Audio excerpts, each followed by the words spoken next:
তোমাদের প্রতি যে একটা ভয় ভীতি ছিল সেটা উঠিয়ে দেওয়া হবে, তোমাদের অন্তরে আল্লাহ তাআলা ওয়াহান ঢেলে দিবেন। সাহাবায়ে কেরাম প্রশ্ন করেছেন, ইয়া রাসূলুল্লাহ ওয়ামাল ওয়াহান, ওয়াহান কি জিনিস?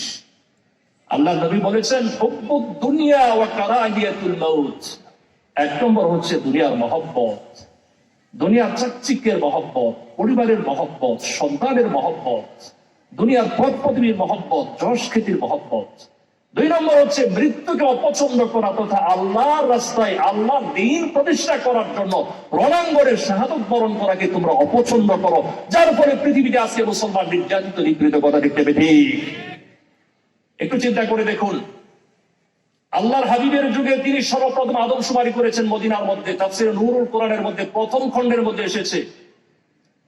আদমশুমারির মধ্যে তিনটা মত পাওয়া যায়। একটা মত হচ্ছে 265 জন ছিল তৎকালীন আল্লাহ রাসূলের যুগে। 265 জন জানবাজ সাহাবে কেরামের ভয়ে তৎকালীন পৃথিবীর সুপ্রিম পাওয়ার রোম পারস্য সম্রাটগুলো থরথর করে কেঁপেছে। আর এখন বর্তমান পৃথিবীতে 200 কোটি মুসলমান আছে। পৃথিবীর মুসলিম কান্ট্রির 50 লক্ষ সেনাবাহিনী আছে। পাকিস্তানের কাছে অ্যাটম বোমা আছে, পারমাণবিক বোমা আছে। মুসলমানদের কাছে ট্যাঙ্ক আছে। তুরস্কের কাছে অত্যাধুনিক প্রযুক্তি আছে, ড্রোন আছে। ইরানের কাছে সাবমেরিন আছে।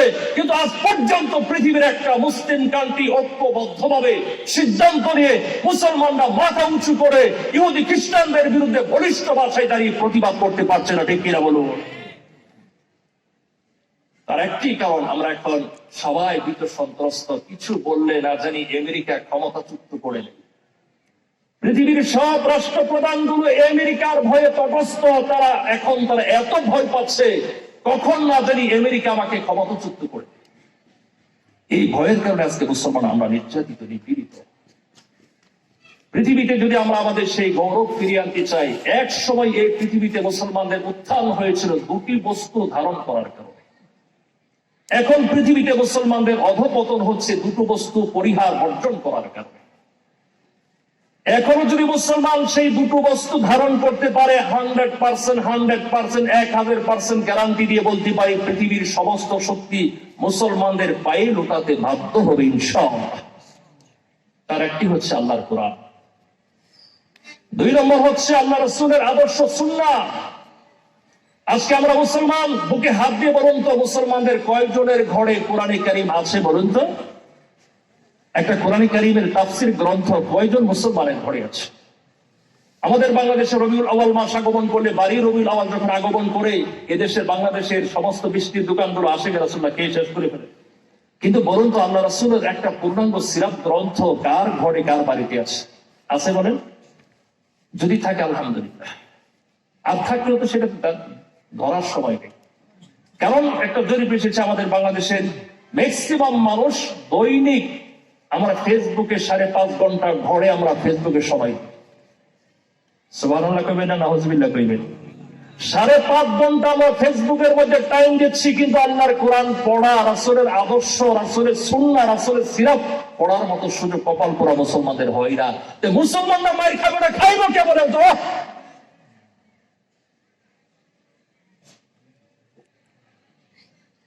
এই জন্য আজকের এই খতমে বুখারী, খতমে কোরআন, এই অনুষ্ঠান থেকে আমাদের শিক্ষা হচ্ছে, আমরা আল্লাহর কোরআন পড়বো, গবেষণা করবো, যতটুকু পড়বো বুঝে শুনে পড়বো, অন্যকে পড়াবো। ঠিক কিনা বলুন? যাক, আমি আর ভূমিকা দিব না, এখন আলোচনা শুরু করি ইনশাআল্লাহ। সম্মানিত হাজিরিন, আমি আপনাদের খেদমতে পবিত্র কোরআন মাজিদের 102 নম্বর সূরা, সূরা তাকাসুরের মাত্র 3টি আয়াত তিলাওয়াত করেছি। আল্লাহর হাবিবের অগণিত অসংখ্য হাদিসে মুবারাকার মধ্যে হতে একখানা হাদিস শরীফ পাঠ করেছি। সূরা তাকাসুর মুখস্থ জানেন না এমন মুসলমান কি আমাদের মধ্যে আছে বলুন তো? সূরা তাকাসুর খুবই গুরুত্বপূর্ণ সূরা, কারণ এই সূরাটি আমরা প্রায় সময় কবরের পাশে দাঁড়িয়ে মৃত মানুষের রূহের মাগফিরাতের জন্য তিলাওয়াত করে থাকি। আল্লাহর হাবিব বিশ্বনবী আলাইহিস সালাম সূরা তাকাসুরকে রুবুউল কোরআন, কোরআনে কারীমের 4 ভাগের 1 ভাগ বলেছেন। তার মানে কেউ যদি সূরা তাকাসুর একবার পাঠ করে, তার আমলনামায় 7.5 পারা কোরআনের নেকি প্রদান করা হয়। 2 বার পড়লে 15 পারা, 3 বার পড়লে 22.5 পারা, 4 বার পড়লে 30 পারা কোরআনে কারীমের খতম তার হয়ে যায়। সূরা তাকাসুর আল্লাহ রাব্বুল আলামিন বলেন, আল্লাহুমুত التكاثر حتى زرتم المقابر। প্রাচুর্যের লালসা তোমাদেরকে গাফিল করে রাখে, আর এই অবস্থায় তোমরা কবর পর্যন্ত পৌঁছে যাবে। এটা কখনোই উচিত নয়। অতি সত্বর তোমরা তার পরিণাম জেনে নিবেন। অর্থাৎ ধন সম্পদের প্রাচুর্য, সন্তান সন্ততি, বংশ আভিজাত্যের বড়াই তোমাদেরকে পরকালীন হিসাব নিকাশের চিন্তা থেকে উদাসীন করে দেয়, গাফিল করে দেয়। আর এই অবস্থায় তোমাদের কাছে মালাকুল মউত চলে আসবে, মৃত্যু চলে আসবে। সুতরাং পরকালীন প্রস্তুতি গ্রহণ করার মতো চিন্তা ফিকির করার জন্য তাদের যথেষ্ট সুযোগ হয় না। আল্লাহ বলেন এটা কোনো বিবেকবান কল্যাণকামী মানুষের কাজ হতে পারে না। মানুষ দুনিয়ার জিনত, সৌন্দর্য, ধন সম্পদের আশায় তারা এমন ভাবে লিপ্ত হয়ে পড়ে, শেষ পর্যন্ত তারা আল্লাহ সম্পর্কে বেখবর হয়ে যায়। মানুষ দুনিয়ার যশ খ্যাতি পদ পদবীর আশায় তারা এমন ভাবে মত্ত হয়ে আছে, শেষ পর্যন্ত তারা আল্লাহ পরকালের জবাবদিহিতাকে বিমানম ভুলে গিয়েছে।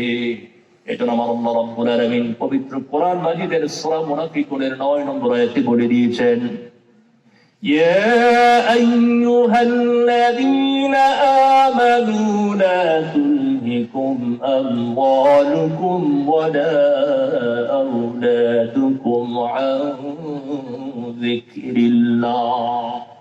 আল্লাহ পাক মুমিনদেরকে সম্বোধন করে বলেন, হে মুমিনগণ, হে ঈমানদারগণ, বিশ্বাসীগণ, তোমাদের ধন সম্পদ, সন্তান সন্ততি যারা তোমাদেরকে আল্লাহর স্মরণ থেকে গাফেল না করে দেয়।